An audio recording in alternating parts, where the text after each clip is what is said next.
to humiliate any person. The country is burning with the judiciary. These are my words. Yes. Don't try to humiliate any advocate. आप बहुत ज्यादा जानते हैं, आप जज हो गए, हम लोग नहीं जानते, हम लोग वकील हैं. But you have to argue in a proper I way. will argue in my own way. अदालती प्रक्रिया और सुनवाई के दौरान अक्सर देखा जाता है कि वकीलों के बीच तीखी नोकझोंक हो जाती है, गर्मा गर्मी हो जाती है। यहाँ तक कि कभी कभी जज और वकील के बीच में भी तीखी नोकझोंक देखने को मिलती है। लेकिन इसका मतलब ये बिल्कुल भी नहीं होता है कि आप अपनी मर्यादा भूल जाएं। हाईकोर्ट की इस तीखी नोकझोंक की जो वीडियो वायरल हो रही है, उसे अगर आप देखेंगे तो उसमें जो वकील साहब हैं वो अदालत में बैठे हुए जज साहब से जो बात बोल रहे हैं, डोंट क्रॉस द लिमिट, यानी अपनी लिमिट को क्रॉस ना करें। कहने का तात्पर्य है कि मर्यादा में रहें।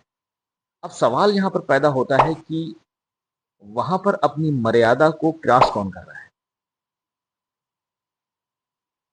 जब हम किसी पद पर होते हैं, चाहे वो जज का पद हो, चाहे वो अधिवक्ता का पद हो, चाहे समाज में किसी भी पद पर कोई व्यक्ति होता है,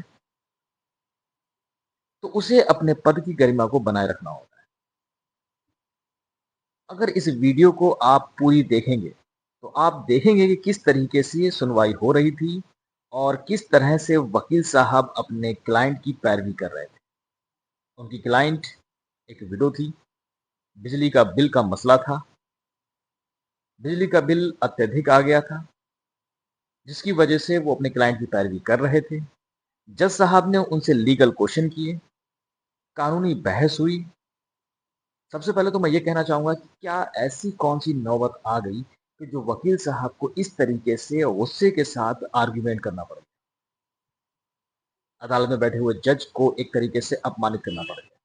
उनकी जो भाषा है, उनकी जो टोन है, वो थोड़ी सी कहीं ना कहीं अदालत की गरिमा को थोड़ा सा ठेस पहुंचा रही है। और यहाँ पर जो बात चल रही थी, क्या ऐसा ऐसा कौन सा मसला है जिस पर कानूनी प्रावधान है? हर एक कानूनी प्रावधान मौजूद है जब कभी कोई मसला सामने आता है। अब यहाँ पर भी देखिए, अगर जज को लगता है कि वकील ने उसके साथ बेहूदगी की है, तो अदालत में बैठे हुए जज साहब के पास भी कानूनी प्रावधान है।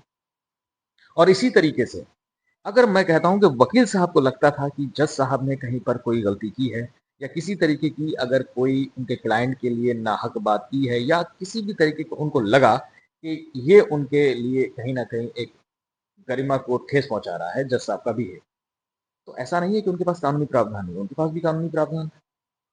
वो भी कानूनी प्रावधान को अपना सकते थे जिस तरह से अदालत में बैठे हुए जज साहब ने अपनाया। तो ये तो हम सभी को समझना होगा, हम सभी का ये कानूनी एक तरीके से दायित्व है।